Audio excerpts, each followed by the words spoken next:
I'm overstimulated. Expect the long-awaited abolition of my brain. But if mentally we synchronize, despite what we despise, there's a chance that maybe I won't go insane. Hi friends, welcome to Mental Sync. Oh, hello. Welcome to Mental Sync. It's the only show with dramatic mood swings beyond your wildest dreams. Ups and downs, ins and outs, just all fucking over the place, the two of us. That's what's going on. Man, how you doing? Great. Yeah? Better than I thought I was. Yeah, but I'm Actually, also doing better than I know I was. True. I mean, Yeah. that's really what I meant to say, because... I did really like our last episode, conceptually, but I feel like I was very low energy. I was just very like, it's just a time. It's just still coming out of winter, and it's just a weird time. And the weather's been not great. Yeah, but we're getting there though. It's been a little warm, at least up here. It's been nicer. Yeah, been a no, little down here warmer. it's been like, we've had days on and off of like 40s and then 50s and the occasional like, hey, it's gonna be 60 in the afternoon. Luckily, this dope. past week was all like 60s for us, so That's awesome. it was very nice. Good And then for you. yesterday it rained all day and was cold. Yeah, it was really cold yesterday. And then today it's like that. 45, which I like, Bostonians are like, wow, it's summer. That's summertime, baby. So, Oh yeah, it's wicked a nice summer. change. Wicked summer. Nice heat. change. Yeah, We're just gonna go to Harvard. Pack Go a to car. Harvard, back a car, in the wicked summer heat. You know what's funny is, like, I've had people tell me that I actually do have, like, a slight Boston accent now, and I don't hear it. And, like... I've heard it come out, but it doesn't sound... It's not that it doesn't sound natural, it's that you speak the language. And so every once in a while, you'll just... Something, like, Keith grew up, not in Boston, but, like, in Worcester, near Worcester. Oh, okay. And so every once in a while, something will Me come and out Keith to the sound the avail same? of, like, taking a wicked pisser. Yeah. I'm just like... Well, people told me when I swear, I sound like I'm from here now. Like, fuck. Like, what the fuck? Like, I think I actually do say that. Awesome. And the other thing that I've noticed has changed is, like, I don't call my mom anymore. Like, Ma. when I'm addressing her, I do call her Ma. I do. I'll be like, Ma, hey, Ma. I'll be like, hi, Ma. Ma. And it's unfortunate, but she's accepted it. So, And, me Yeah. and my friend Mark Wahlberg. yeah, right. Yeah, When I no, head I to the guess, store. I actually do hear it in myself sometimes, and I'll be like, yeah, that's fucking stupid. But I don't, like, force it. It just kind of comes out, Yeah. and then I'm like, I don't like that happens. I think it's weird with me, and the reason why a lot of people in New York have asked me if I'm from the West Coast, because I just sometimes I don't know how this came about, but Can I tell you why I would think you're from the West Coast very quickly? Tell me. Because you're so chill. Thank you so much. But, like, your demeanor is very, like, yeah, go with the flow. And I feel Yeah. like people up here, just in, like, the Northeast are not like that. They're very, like, we gotta go, like, they're me, right? Like, Hey. move, I gotta go. My therapist would disagree, but I appreciate that I give off that energy. Well, you know? I think you give out that, like, you project that, like, not internally. No. But, like, you give, like, For you sure have a not. very calming energy. Like, a very, like, oh, yeah, we'll Yeah. figure it out. Even if that's not how you feel on the inside. No, on the inside, I schedule fun. Yeah. And I schedule, like, oh, this is my time to relax. This is Fair. I have a schedule for non-scheduled things. I love that. Yeah, but... I don't have a schedule. I just have a constant guilty conscience about not doing enough. See, that's... yeah, Like, I just sit there and I'm like, That's they're what like, happens when I don't schedule things out. my is brain's like, you are a lazy piece of shit. Yeah. And it's like, look at this So- mountain of stuff that you're never going to get done. You didn't clean the house this week? You're a fucking failure. Garbage. Yeah. Anyway. But randomly, I have this, like, Southern California to, like, Arizona accent. Like, every once in a while, I feel like I just dip into this, like, I've never heard you do that. it comes out every once in a while. Because you're also from Connecticut. I know. I'm aware of this knowledge. I think it's somewhere in the midst of my, like, 7 years of smoking weed that I just... Could be. That But I just, also, like- I just, like, relax in a way that I feel like most people, don't necessarily relax. Yeah. Unless Totally, it gives a dude. very West Coast sort of vibe. let's actually figure out what we're going to talk about today. Yeah. Oh my God. Let's get into it. What do we have here? We got a wheel. A wheel? Look at that. Look at that Wow. wheel. Who made this wheel? I'm here on the screen. Look at this wheel right here. Aw. Yeah, right there. Great wheel. Look at that wheel. There. Good shit. I have no more notes. Let's spin it. Ready? 3, 2, 1, go! Spin that wheel so we can figure out what... Let's just... I thought it'd be You fun. didn't do it. Burnout! Burnout! Anyway, I guess we're going to talk about man. burnout. Let's talk about burnout. I'm burnt out. You burnt out? Oh, yeah. Am I burnt out? Oh, yeah. Oh, yeah. Am I burnt Yeah, out? dude. Oh, dude. I'm so burnt out. Command, Control, Escape. That video's saved. Wonderful. I am so burnt out so that I'm fucking more tired. burnt than Victor's toast in the morning. Does Did Victor you know burn that his man toast in the burns morning? toast every morning? Like, that man doesn't know how to Part cook of his without setting routine. off the fire Hey, alarm. That's part of his self-care routine. He gets his toast, puts it in, and when the toast is burnt, he's like, great, I know I'm alive. Great. Gets me motivated. Nothing gets me motivated than the threat of a fire. Like, this man, can I just say that this man literally will... Man's- He knows that he sucks at cooking, right? Like, so what he does is instead of listening to me when I'm like, you don't have to cook everything on high heat.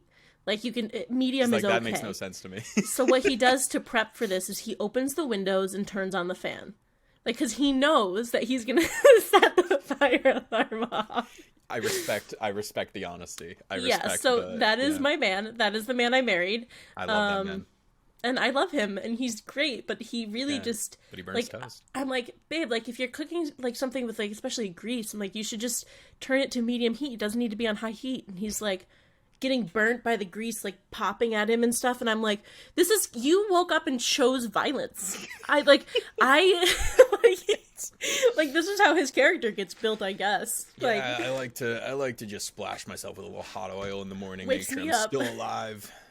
but somehow the food smells good. Like, this morning I was like, man, I wish he was making that food for me. But, like, part of Ooh. my routine... There's a double standard here. I know, there is. Every time Victor points out something that is a double standard, and he goes, how is that fair? I go, well, because there's double standards in this relationship. Like, as a matter of fact. That's one of my favorite things to do is just to be like, well, like you said this, and just like, yeah, well, I'm a hypocrite. Right. As if that, like, solves the issue. It's just like, oh, no, I'm being hypocritical. Yeah. So I'm criticizing you for something that I'm also guilty of. Pretty much. And I'm choosing to not think through the issue. But believe it or not, I can segue this into being burnt out. This whole thing. Because part of the reason Victor doesn't make breakfast for me is because in order for me to not begin my day already feeling burnt out, I have to get up and get something from somewhere else. So, like, I haven't cooked myself breakfast or even, like, poured a bowl of cereal in maybe 10 years. Yep. That's awesome. Because That's marriage. don't... That's love, baby. Yeah. But, like, that's because I go and I get... Oh, you know. yeah. Well, because this... I to didn't me- mean love between you and Victor. I meant between you and Mr. Dunks. Oh, no, I know. I'm just saying. But, like, this right here is my motivation in the morning to, like, start my day. Because my problem is I've been burnt out for the past, like, 6 years. You've been burnt out as long as I've known you, my dude. Shh, they don't need to know that. They will know all about it. If they but hadn't hey, put it together themselves. I've done much better. Let's be real. The past, like, 2 years. Yes, absolutely. And actually the past... This is not a criticism. You are always pushing yourself to the furthest of your abilities, and what you've gotten very good at is recognizing the ceiling of burnout. Yes. You know, like you don't work less hard, you just take better care of yourself. Yes. You know. So, like, this is funny because this is, like, when, you know, like, I've been through some financial stuff the past couple of years, and this has always been, like, a thing where it's like, well, then don't do that. Like, don't go in the morning. It's like, no, you don't understand. That is literally the thing that keeps me sane in the morning. Because if I have spend money to make money, bro. If I have to wake up in the morning and start, like, thinking about, like, what am I going to feed myself? Like, I feel that. That's hard for hard for me. Let's get into this because that's such a thing. So in terms of ways of preventing burnout, I think about this all the time where, like, I get very into my little routines and it's tough because there's a lot of things just to do with my personality, but I was talking about how I love schedule and I schedule things. I love schedule, but I hate routine. Right? Yeah. I love not having to think, like not having to put energy into what I do now. Like the more monotonous. Is that the right word? Monotonous. Thank you. Monotonous. Yeah. Into the more tedious tasks of the day. Well, now we have a word that you can't pronounce and a word that I can't pronounce. So we're equals. We're equals. I just feel... All right, so I'm talking about burnout, right? Energy. Let's talk about energy. Everyone has a certain amount of energy. Energy is finite, right? You can't create or destroy energy. That's the whole... Some I guess. guy was like, yeah, energy is just what it is. That's what he wrote in our textbooks. It is what it is. That's the famous saying. Yeah, energy. That's literally all you learn when you go to school for science. It's just energy is just it is what it is. It is what it is. You know, it exists. It is. It's there. But what I've come to realize personally is that the only way that or not the only way, the way that I prevent myself from burning out and the way that I try to keep myself motivated is recognize every little tiny way that I can save energy. And it takes energy to do everything. It takes energy to do, it takes energy to make breakfast. It does. But it also takes energy to think about, like, what do I want to make for breakfast? Think about the steps, things that you're not doing unconsciously, things that you're subconsciously, things that you have to focus and think about. And so I have found it's extremely helpful to get, like, a breakfast routine going of, like, I could be mentally miles away. And then I look down and I'm just like, whoa, I made myself breakfast, because I have the routine of, like, I put the pot here, I turn it to level 3, and then I cut up the English muffin, put it in the toaster oven, crack a couple eggs. I make, like, a pretty good breakfast. Side note, I just to brag a little bit, humble brag, I cut up an English muffin. That's like a European dish. I don't know if you're familiar. Oh, yeah. I've only had it once, that delicacy. It's a pretty rare commodity, and put a little butter on that, and a little garlic powder and oregano. Ooh, and I put it's like Minute Maid garlic bread is how I would love that. advertise that. Put that in the toaster, and then Betty Crocker. Make a couple over easy eggs. Nice. Season them. I got the cumin, the salt, pepper, the paprika. Nice. A nice, good savory, like, egg dish. Put that on top of the English muffin, and then I chow down on that, and it's a wonderful breakfast. That sounds delicious, actually. It's really good. Having a really solid start to your day, I have found is kind of key. Like, I'm not good at maintaining that. But it makes my day so much better to have, like, a pleasant morning. And I feel like that, that you have the saying, like, oh, I woke up on the wrong side of the bed. Where that comes from is, like, yeah, my morning was bad and it set off the rest of my day. Right. You know, that's just kind of, Yeah. So I realized literally about 10 years ago. So what? I'm almost 27. So, like, when I was 17, yeah, that's about right. That I have so much going on that it's easier for me to not have to even think about breakfast. Yeah. And I know that sounds like such a, like, I know that sounds so dumb because some people are like, but because it is, in a sense, it's like, you can't just but so I know myself. I feel like they don't think it through that same way. But people who skip breakfast are doing the same thing where they're just like, oh, I just don't want to do that right now. I don't have time, don't have energy. Well, that's my exact point, is if I don't do this, I don't eat until 1 p.m. And that's even worse. That's very bad. Like, I need food to function, and then I'm tired and I'm sluggish, and all I can think about is, like, getting food or caffeine in me or whatever, So I learned pretty quickly that, like, if I just go and get breakfast somewhere, and I always go to just, like, either Starbucks or Dunks to get my Mr. D's. My fill. And so I eat a pretty good breakfast because usually I eat a breakfast sandwich. You know what I mean? Like, so I have, like, an egg and carbs and then my coffee. Yeah. And then I'm good until, like, 1 p.m., but I have fuel in my body.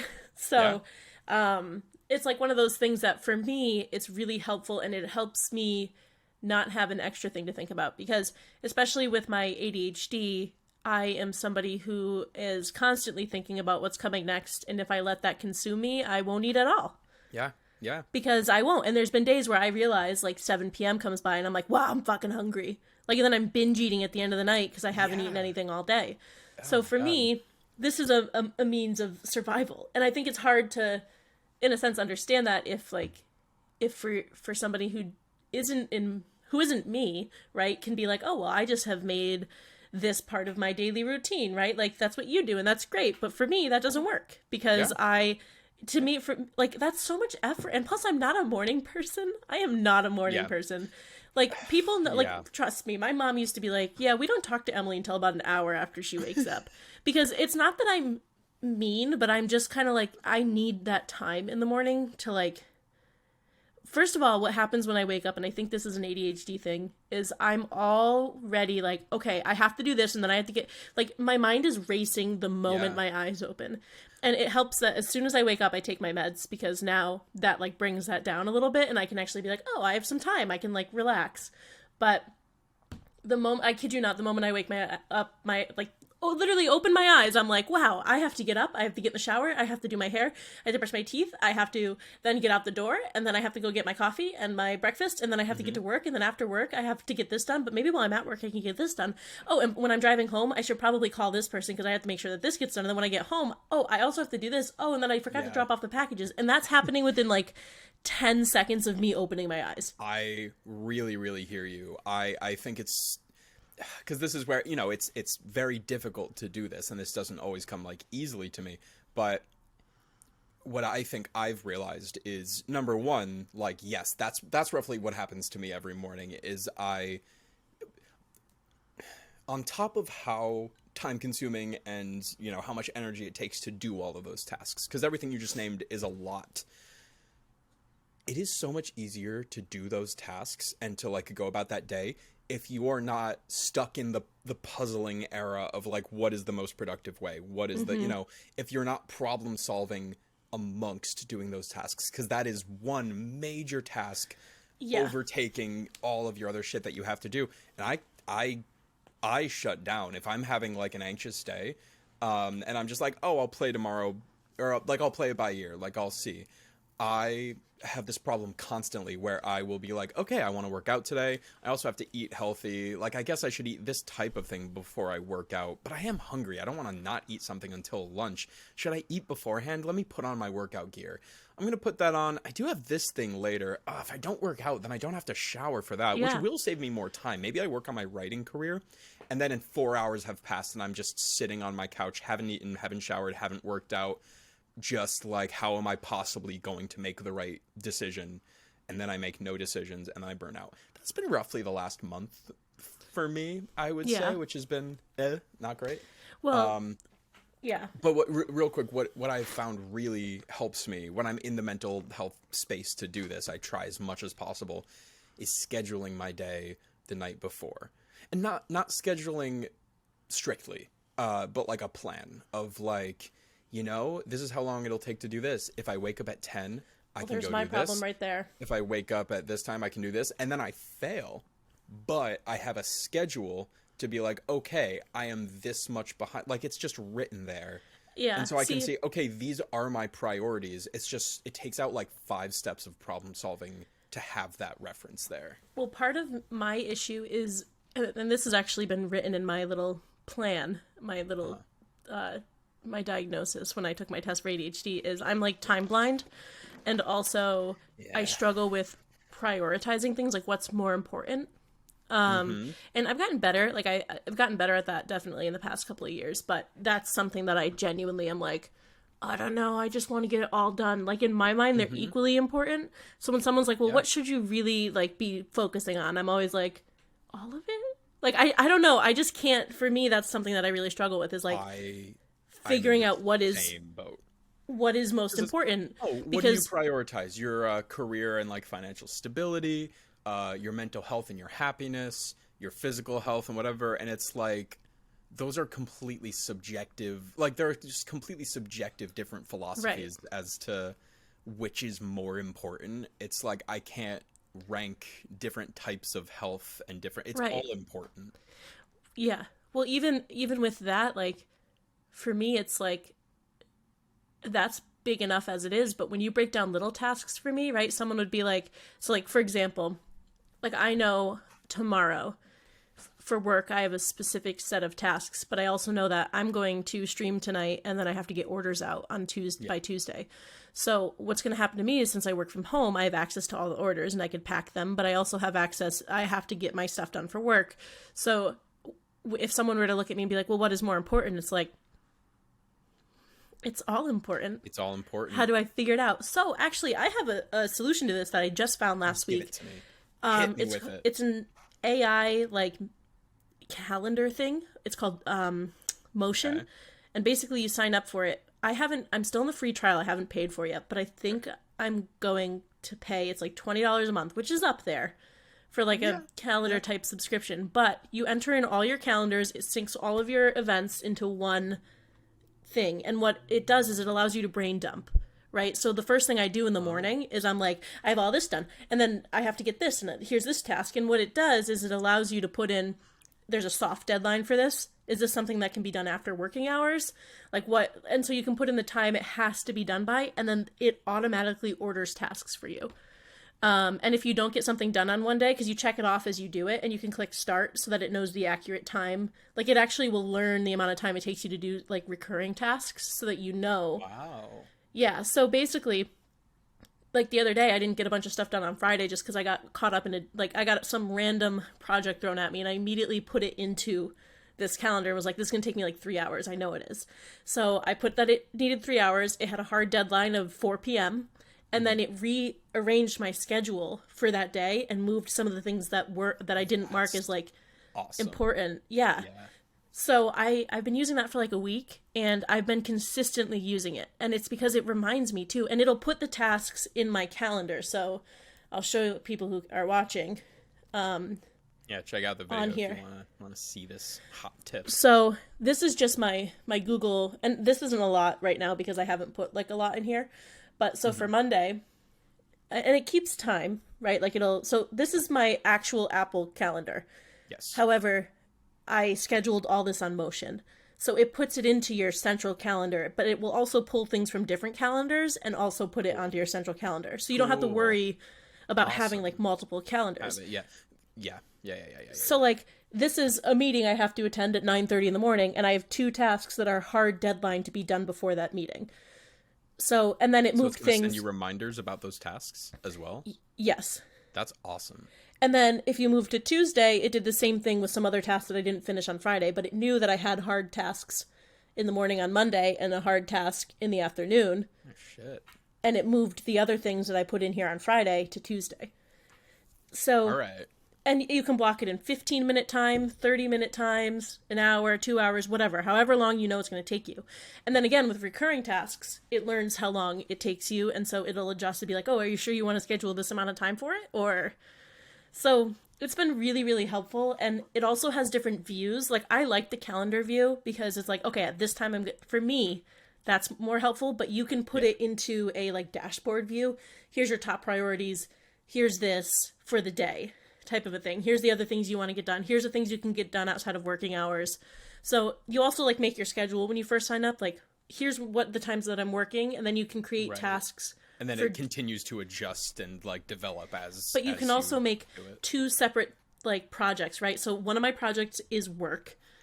And so that's goes within my working hours. But then I also have like Emerald Garden crystals on the side. And so some things, if there's time, I've set it so if there's time and I can get this done during the day, get this done. But this is allowed to be done outside of working hours type of a thing. Cool. So it really will schedule your entire, like if you want 8 a.m. to like 11 p.m., you can allow that. That's awesome. I set it so that my task... Helpful. I also had to set it so my task cutoff time was like 8 p.m. That way I'm not just like up until 11 doing stuff. So at 8 p.m. it's like, okay, well, I'm done for the day now. You know, like I can actually like chill out. So that's been working for me. That sounds great for you. Yes. Man, so I think we have talked about in terms of like prioritization and, you know, organization. We've talked like these are all great things specifically for managing burnout. Yeah. Between this, a bunch of other tasks we've learned, there's a lot that we can get into about how to navigate the focus, the, you know, getting things done. But let's say we haven't. Let's say we're in a state of real solid burnout. What does that look like for you, and how do you combat that, like the day of, you know? Because like we can talk about long-term solutions, long-term plans, but like, right. What are day of? You're burnt out. You're fucking done. So, you can't get shit done. What happens? Honestly, sometimes it takes me a little bit to realize that I'm burnt out. Because what happens with me is I become so unproductive, I don't move from where I am. Like, I'll sit on the couch and be like, I'm gonna watch TV for 5 minutes. 7 hours later, I'm like, oh, I should eat something. I should get up. Or I have this, like, I don't even want to say it's like a desire, but I don't know how else to describe it other than this, like, entire, like, I'm, like, fighting with myself in my mind. I should get up and do this all day. Like, I can't motivate myself.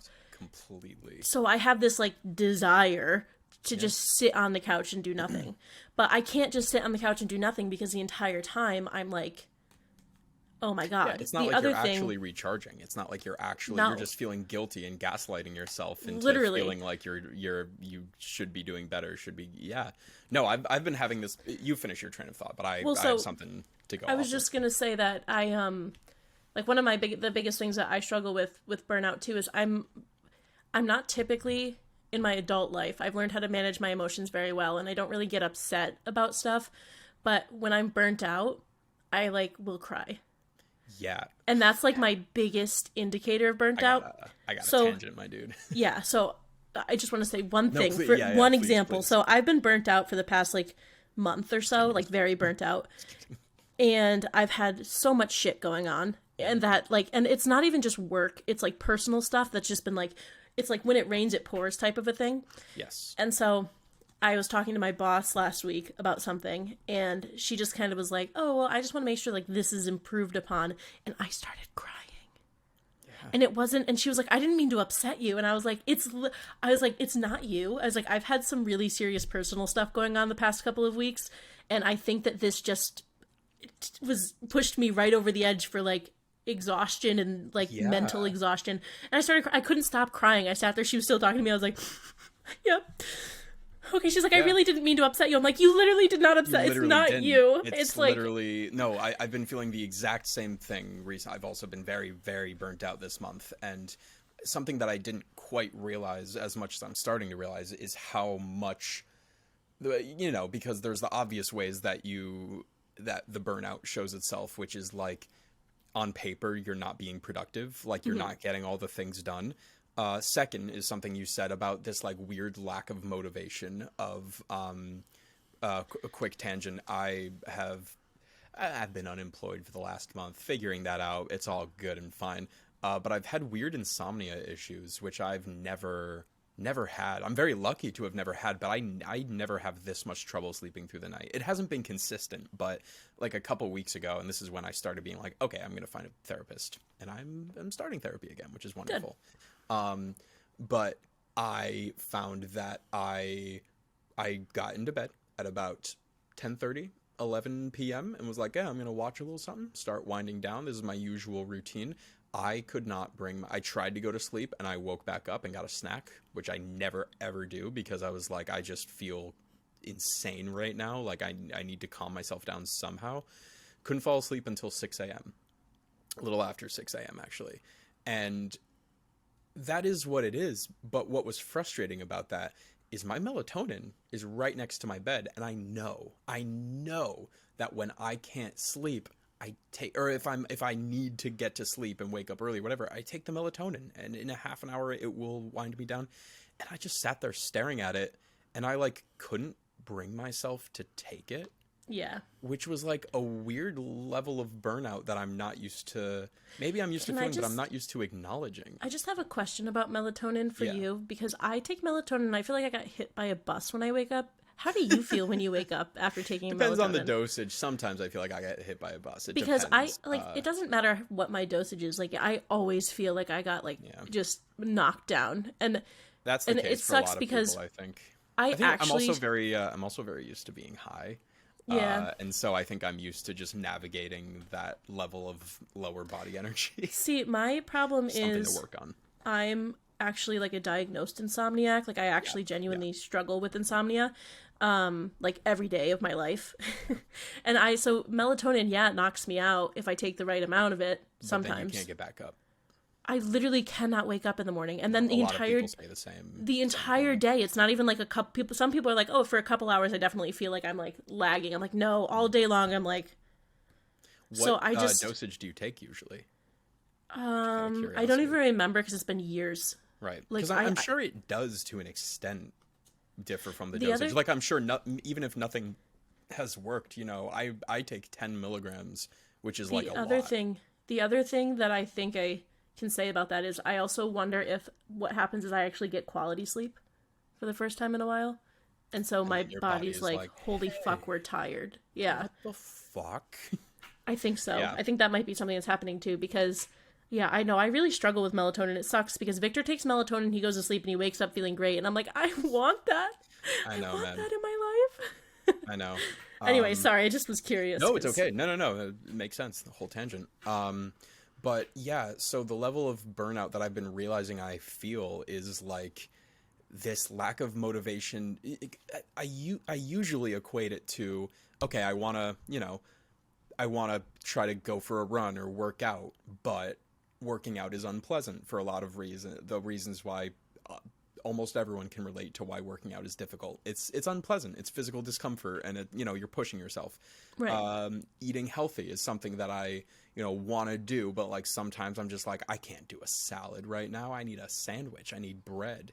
That's something everyone understands, and so I feel like I always equate it to like, yeah, I'm just not in a place to not like suffer the consequences, but like I can't put up with even that level of discomfort.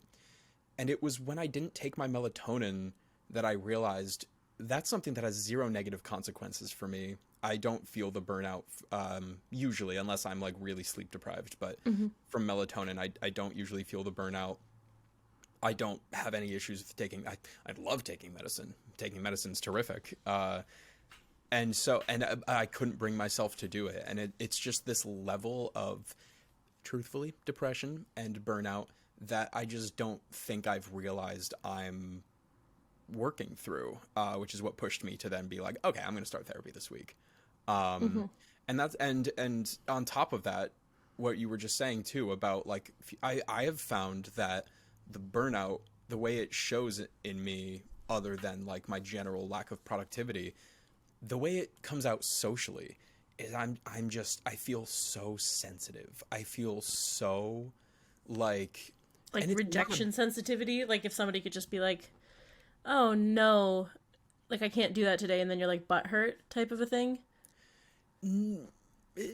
I wouldn't even say that. I just feel incredibly sensitive in general with whatever, like not sensitive in like a specific positive or negative way. I just feel like my emotions can be pushed in any direction by the littlest of stimuli. You know what I mean? Yes. Like, like talking about like work with you, where it's like you were just feeling very sensitive to an extent and your boss said something, and that in itself it didn't push you to a point of crying, but it just like brought you there. I've been feeling that this week where like I'm feeling myself get, it tends to come out more negatively, sadly, but I feel myself getting more frustrated with like someone doesn't agree with my movie or television opinion.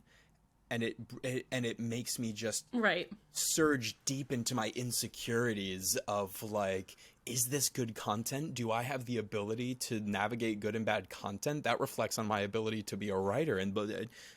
I find myself spiraling like that, sometimes in positive ways, where like a little positive thing will like, push me to feeling very positive sometimes, I guess it's more negative because of the depression recently, but I just feel very sensitive. I feel very much more affected than the result would usually be from certain stimuli.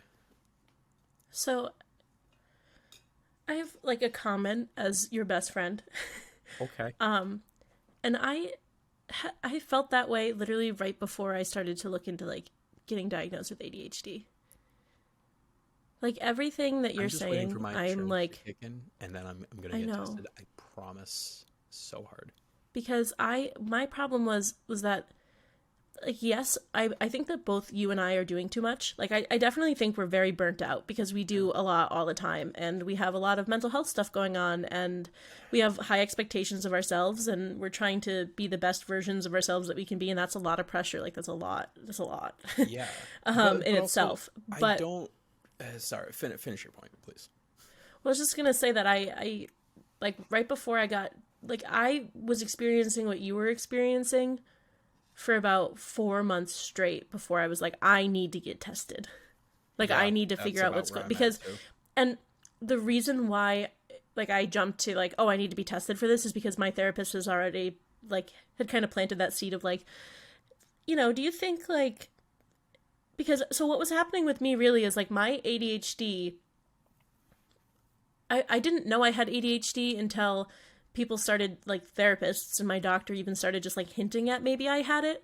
Yeah. But what it does is it amplifies other problems if it's undiagnosed and you think it's something else, right? So, like, we keep saying, like, oh, yeah, it's, like, depression, because that's what I was doing. I was like, oh, well, I'm just depressed. Like, I'm just anxious. Like, I'm having all these issues. But what's happening is, like, the fact that we have this other problem that's, like, undiagnosed and not the actual problem isn't being addressed, it's amplifying those other symptoms. And not to say that you don't have depression, because I also have depression. Like, I'm still on Zoloft, you know what I mean? But like, that may not be purely what it actually is. I think that I think you're in a place in your life too where you're trying to do a lot of things and be better. Like I am as well, like just a better person for yourself. And when you're doing that, what happens, I think, is everything else starts to feel amplified because we can't really organize our thoughts very well.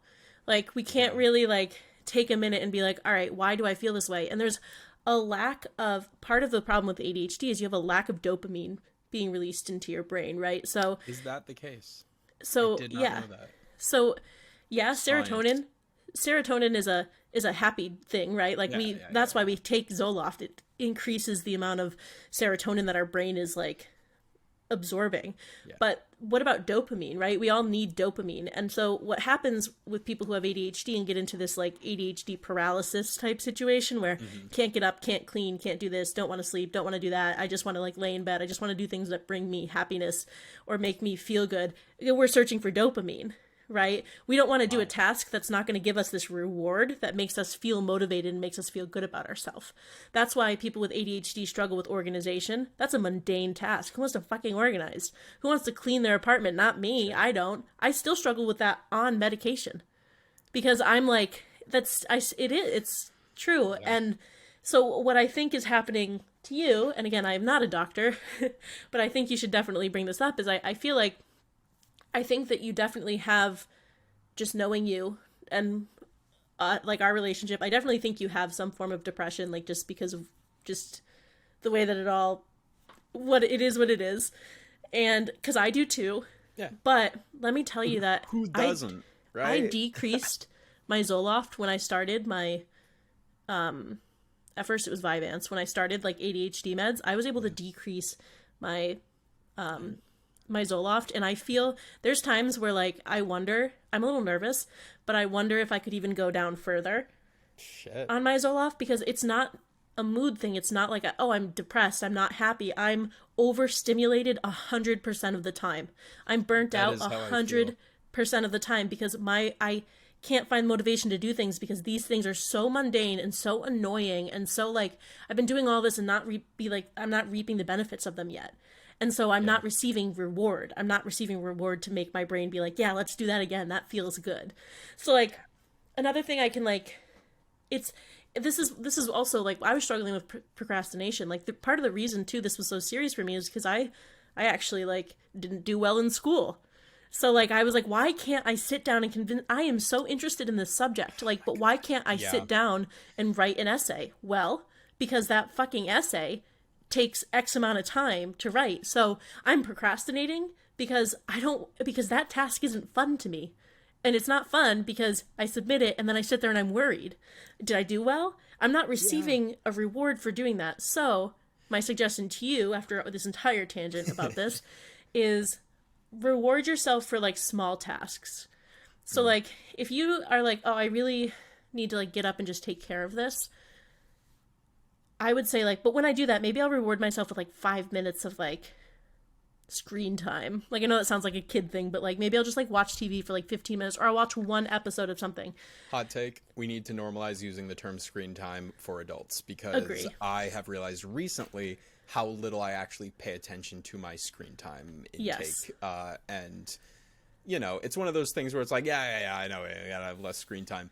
And then I tried this thing where rather than watching TV before going to bed, I read, and I fucking slept. And I was like, because it's so stimulating. This science may actually have something. It does. And part of that problem, too, is like, if you're watching TV, and I'm so guilty of this because my thing is TV has always been my escape from reality. Yeah. I get really sucked into at you, so it's very easy to just slowly wind down and just be completely passive to what's coming at you. But it's also overstimulating for our brains, actually, to constantly have these bright lights and like all this, like, you know. And think about TikTok, right?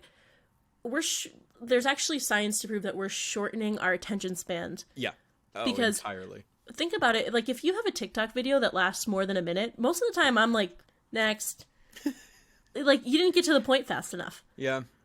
It's hard, and it sucks because it's kind of like we live in this world where social media and like just media in general rules our lives. Yeah. And I so struggle with this because my problem is I'm so burnt out by the end of the day because I've done so much that now I get home and I want time for myself. So now I'm being detrimental to my health because I'm going to sit up for 4 hours and watch TV because that's my escape from reality because I didn't have the time to do it earlier in the day. But now I need to go to bed because I got to wake up at 6 o'clock tomorrow. Yeah. And I'm just like, and I'm stuck in this loop. Or even if I don't watch TV and I just get on my phone for a couple of hours and want to like, just like scroll. Oh, jeez. I caught it. Just want to like scroll through like TikTok or Instagram or whatever. I then notice I've been doing that for 2 hours, but I can't. Yeah. I'm like, but I didn't have enough time for me today.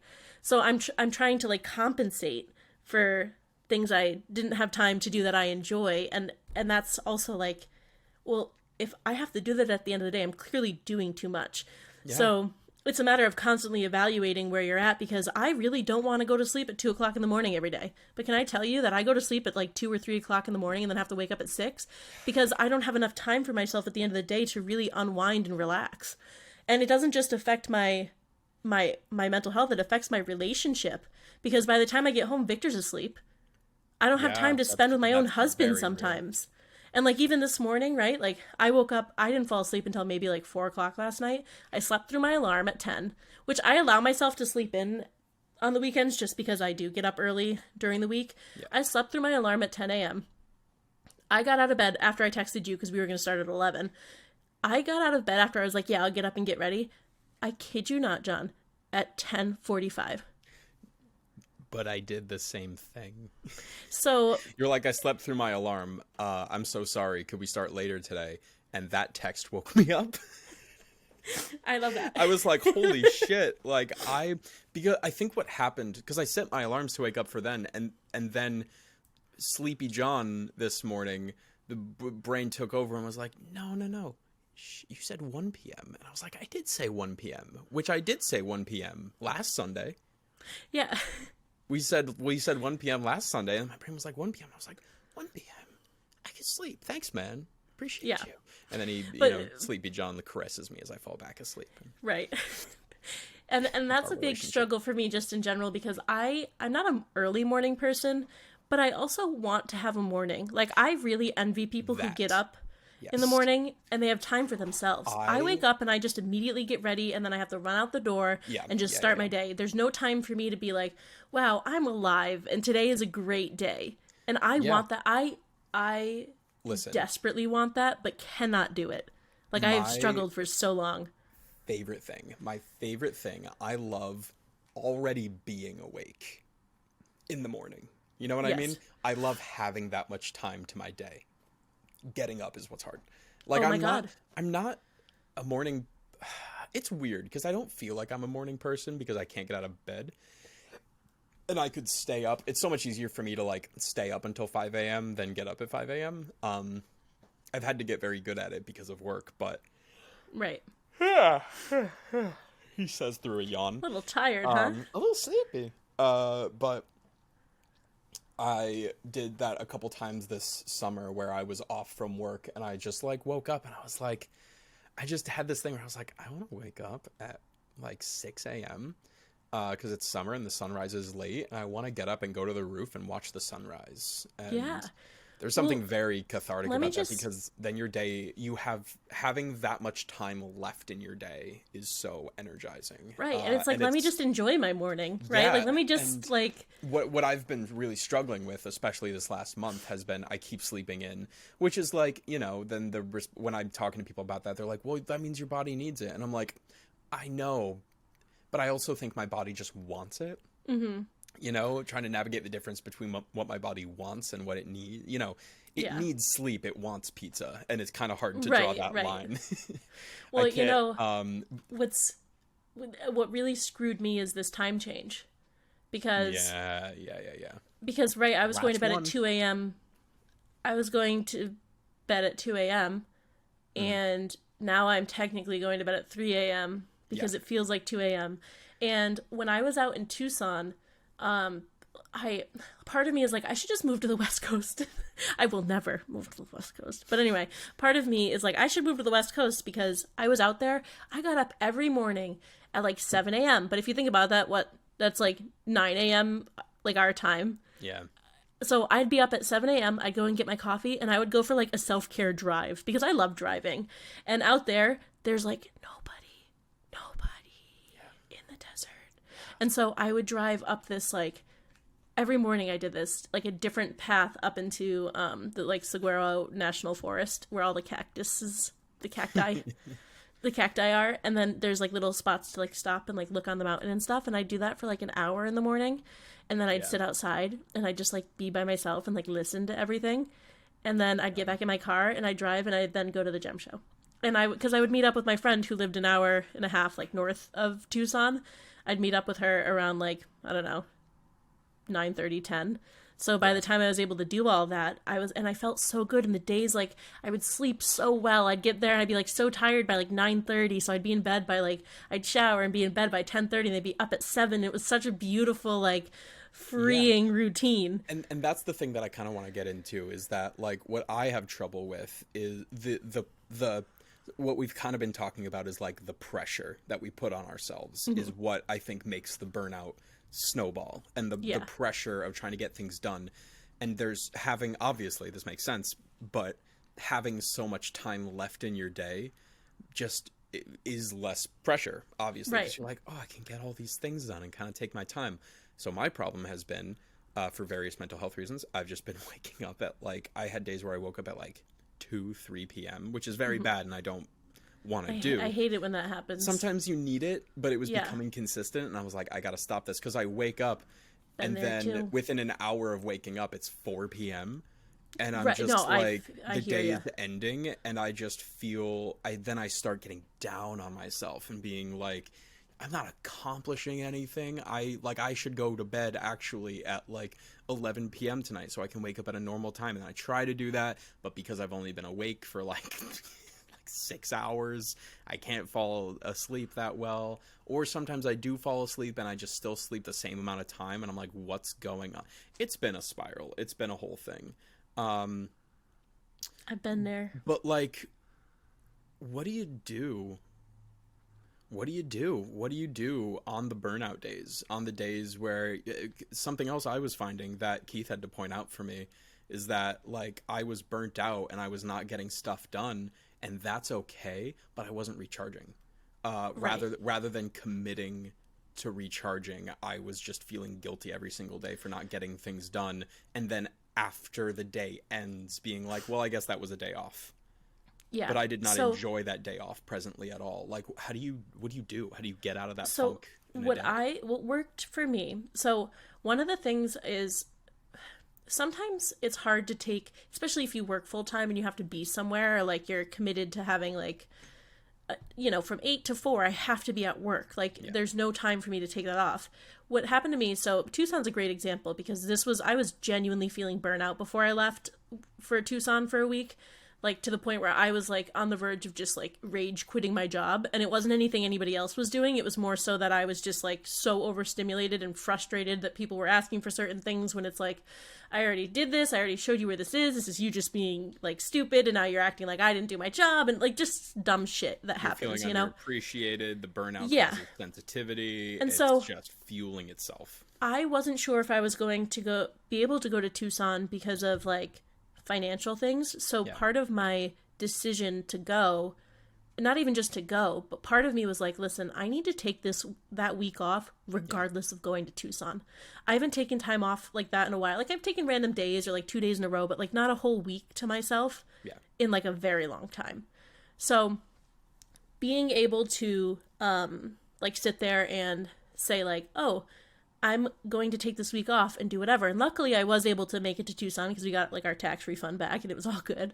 But one of those things for me was like, I was just kind of like, despite if I go out and be in warm weather and do whatever, I'm just going to make sure that I take the time. Making the decision to like either just take the week off or like to take the week off even if I don't go to Tucson was really helpful. And while I was in Tucson, I deleted like Outlook from my phone and like had to just really take a moment away. But the problem was, and what I wanted to get into about this was recognizing the burnout. Like recognizing first that it's like, okay, am I really like, do I really hate my job? Or am I just like just so... Or are you just burnt out? Literally. Like Yeah, why no, why am I so actually. aggravated by my boss asking me to do something? Yes, like there are some times where I just feel myself being like, I can't believe I was feeling this a couple years ago before I started working a job that I ended up loving, where it was just like, oh, and like for this, we're going to need you to have like a Mac computer. And I was just like, I can't believe they're pushing me in this way. I have to get a Mac. Like I'm a PC guy, and like they're going to, and now I'm going to have these like bosses. I don't even know them. And I just felt myself being so, maybe this is the wrong word, but irritated, like unreasonably frustrated. And realizing, and I've been feeling the same thing recently, and I'm realizing that I have this general frustration, this general burnout that's been going on for a while, and I am trying to find more and more things to attach it to. And it's resulting in a lot of complaining, and yes, I'm going through my shit, and yes, like I shouldn't be hard on myself, but it's unpleasant. I know it's unpleasant to be around, and my friends are so loving and supportive while I'm going through this fucking time, and I'm trying to remind them that I appreciate them. But man, until yesterday, I was just feeling so like anything I could put it to. I watched a movie that I wasn't as good as I wanted it to be, and I was just like, what the like, how could this happen to me? Is like not what I was saying, but ultimately I think how it maybe, I don't know, it is this weird, like, it's this weird thing.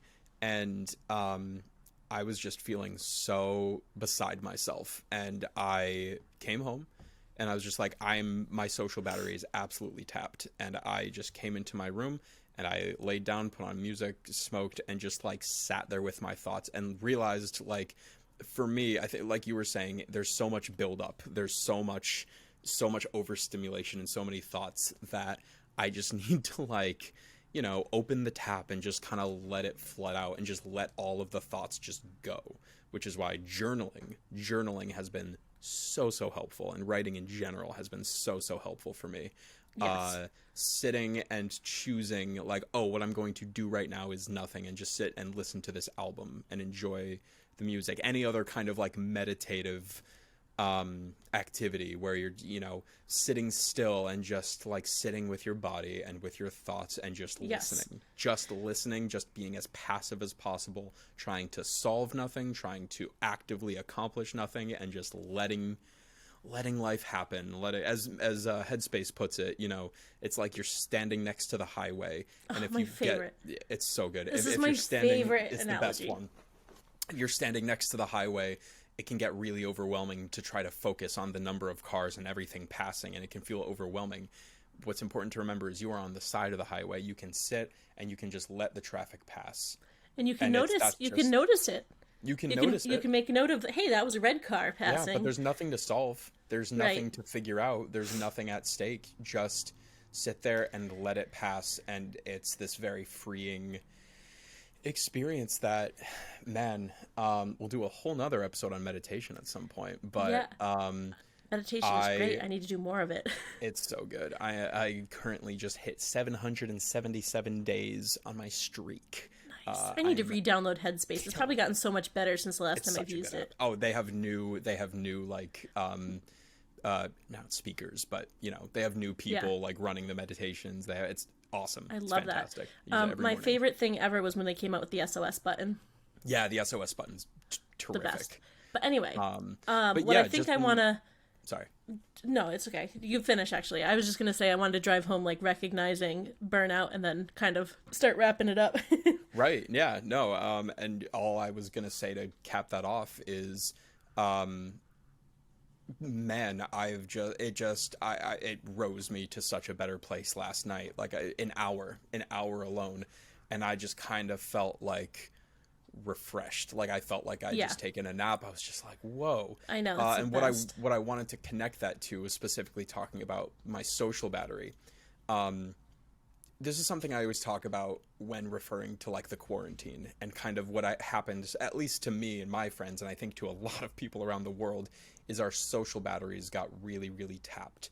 And it was because the way I equate it is being home and being in our space is like plugging in your phone and recharging, right? Something that we've kind of started to understand, I think, is that when you have a battery and it's at 100%, you shouldn't leave it plugged in, because then it makes the battery, to water it down, it makes the battery dependent on being plugged in.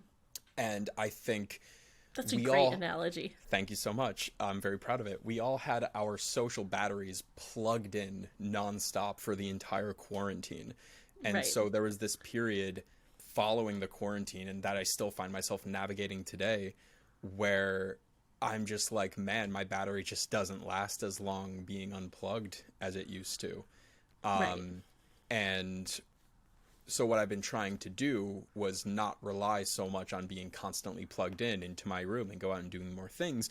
But now I'm feeling myself on the other side of things, where I'm like, though, yes, it's something I want to keep working on. I want to strengthen my social battery, but constantly trying to run on empty is very bad for you, regardless of what you're trying to grow to do, to accomplish, how strong you're trying to get.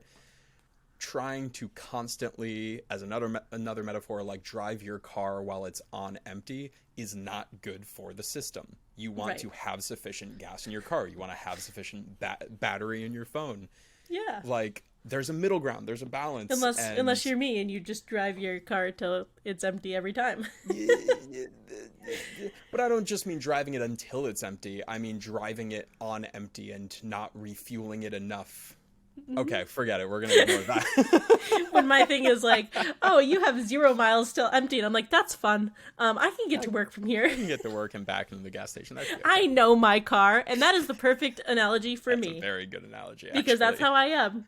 Because you may physically be able to get to work and back into the gas station despite what your body is telling you. You may have that strength to do that. But it's not good all the for time. you as it's not a sustainable behavior.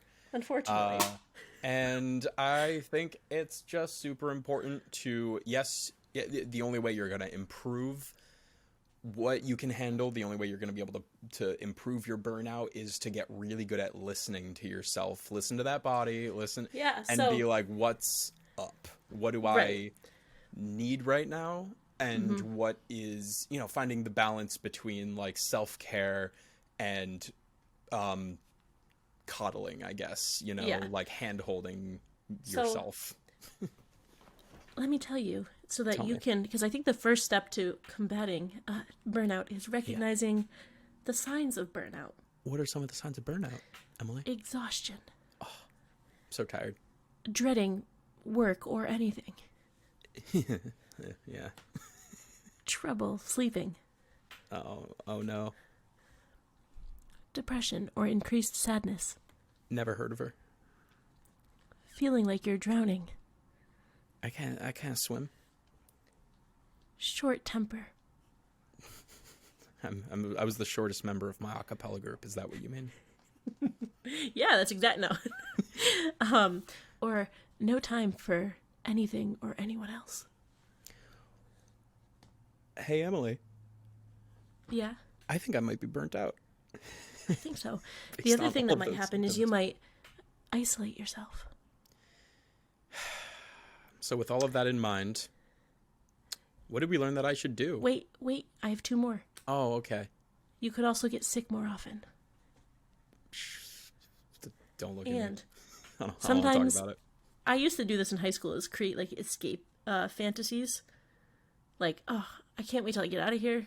Like, I'm going to just all day long daydream about things I'd rather be doing. I am so good at that. That's like that's my skill. I should get paid for doing that. I do that all the time. I don't do it as much. Now I don't have time to. As a writer, that's something one day I'm going to get paid to do. Yeah, I love that for you. Is get paid to be anywhere but the present. Yeah, exactly. It's awesome. But I think, there's a couple of things. There's also, like, I feel like different stages of that too, right? Like, before burnout completely starts, I think, like, one of the things that happens is you're like, oh, it's fine. Like, I really like what I'm doing and it's going to be great. And then you get, like, this kind of, like, warning symptom of, like, oh, like, it sucks, but it'll be okay. Like, there's kind of like this red flag, but it's like, I can get through this. Like, this is okay. And then all of a sudden you're like stressed about it like 100% of the time. Yeah. And you're like, I was going to say case by case, once in a while, sometimes you just got to push yourself and that's okay. But you got to look out for it becoming right. Regular I feel like behavior. Once you're like constantly stressed about it and it's something that like you can't get off your mind and it's like irritating and you just like, you're just done with it. Then I think not healthy, man. That's when you're in burnout. And then if you don't address that, then you're just stuck in like habitual burnout. And habitual burnout is like just something I've been stuck in for like a couple of years now. It's just going to pretend that it's not actually happening. It's very hard. It's very hard to navigate. And look at me. Hey, you're doing a great job. Thanks. And you're doing a great job too. And all you people out there, you're killing it. You know what really helps? So there's a few things that help with burnout. And the first one is actually, you do have a support system. I'm getting there. You do have a support system. Yeah. And so if you are feeling like things are a little weird, you can just go and talk to your family and friends. And then the other thing is to maybe unplug from social media or like, those kinds of things. That's a good thing to do. Maybe take a little bit of a break from work. That might be helpful too. Break's important. Break's good. Break's important. But then, you know what the best thing to do ever is? Tell me. Pet some dogs. Oh, shit. Yes, you have to pet some dogs. All the dogs. Oh, God. Nothing. Did I tell you about the dog I met recently named Vivi? And her owner feeds the pigeons and had me hold her dog on the leash as she fed pigeons. And this dog is an old lady. This dog's like 15 years old. I love that. And as her owner describes her, she's wobbly these days. And she's doing her best. She's doing more than her best. She's killing it. And we just had a wonderful, like, honestly, like a 15-minute petting session. I love that. It was my social bat. It's instant charge. You know what? You're no longer burned out because you pet a dog. Nope. Mental illness solved. But yeah, you heard it here first, folks. I think the most important thing, just kind of like hey, what can we do for this and what did we learn today is just like, you do have a support system, you can talk to people about it, make sure you're expressing what you're feeling, don't hold it all in. And also just try to check in with yourself every now and then, because it's definitely, I struggle with it like every day is being like, oh, hey, that sucked. let me see how I can like fix this or make myself feel better about it. And I think finally just, you're doing the best you can and have some compassion for yourself. And we love you. Oh my God. We love just you so love you much. So stinking much, you little stinkers.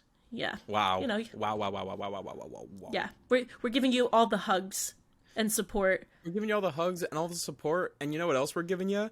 Is the chance to tell us what you want us to talk about. Let's start like advertising that. Do you guys have anything going on that you're like, I don't know if this is like a fan mail type thing, but like put it in the comments. Let us know. Text us if you know us. Hit up our DMs on Mental Sync or something. Or even Instagram. Our personal DMs if you have that. Maybe do the Mental Sync one. Yeah, but I mean, if we're already friends, you can hit up the personal. That's what I'm saying. Like if we're already, yeah. Cool.